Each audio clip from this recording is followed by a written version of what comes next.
வீடுதோறும் அரசு சேவைகள் மருத்துவம் தொடர்ந்திட ஸ்டாலின் தொடரட்டும், தமிழ்நாடு வெல்லட்டும். லெஜண்ட் சரவணா ஸ்டோர்ஸ் புரொடக்ஷன்ஸ் தயாரிப்பில் லெஜண்ட் சரவணன் நடிக்கும் லீடர் உங்கள் அபிமான திரையரங்குகளில் வெற்றி நடை போடுகிறது. சம்மர் வந்தாச்சு. What's your plan for this holiday? எங்க கிட்ட விட்டுருங்க, நாங்க பாத்துக்கிறோம்.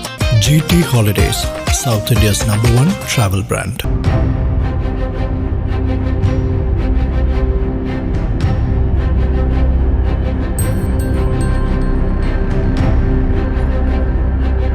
மகாராஷ்டிரா மாநிலம் மும்பையை அடுத்த கைலாஷ் நகர் பகுதியை சேர்ந்த இளம்பெண் ஒருவரை அதே பகுதியைச் சேர்ந்த ஒரு கும்பல் தொடர்ந்து கேலி செய்து வந்துள்ளது.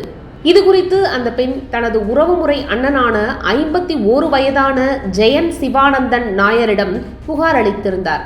இதையடுத்து ஜெயன் அந்த கும்பலை தனது தங்கையை கேலி செய்யக்கூடாது என எச்சரித்துள்ளார்.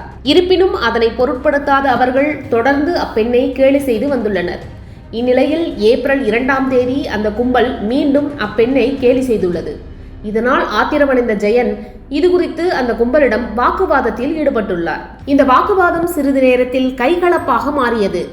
அப்போது ஆத்திரத்தின் உச்சத்திற்கே சென்ற ஜெயன் அந்த கும்பலைச் சேர்ந்த மூவரையும் தான் மறைத்து வைத்திருந்த துப்பாக்கியால் சுட்டுள்ளார்.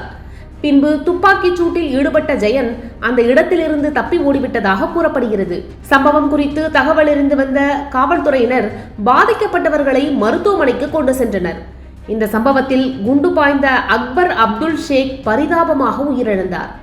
அதே நேரத்தில் இந்த சம்பவத்தில் பாதிக்கப்பட்ட சமீர் அகமது ஷேக் மற்றும் அப்துல் ஹசன் ஷேக் ஆகியோர் மும்பாராவில் உள்ள கல்சேகர் மருத்துவமனையில் சிகிச்சை பெற்று வருவதாக கூறப்படுகிறது.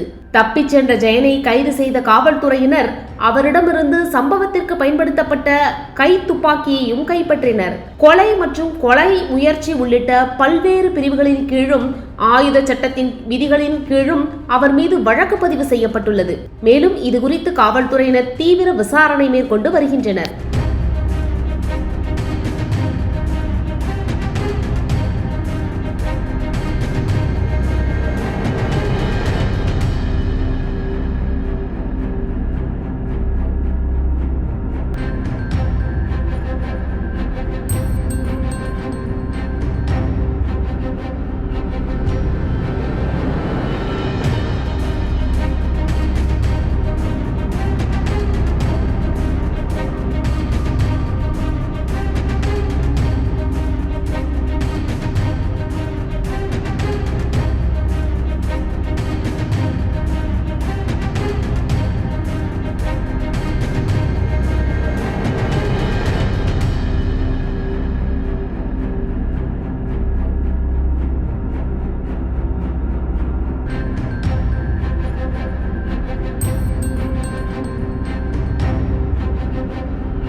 அனல் பறக்கும் செய்திகளை அப்டேட் செய்து கொள்ள நக்கீரன் களத்தை இப்பவே சப்ஸ்கிரைப் பண்ணுங்க.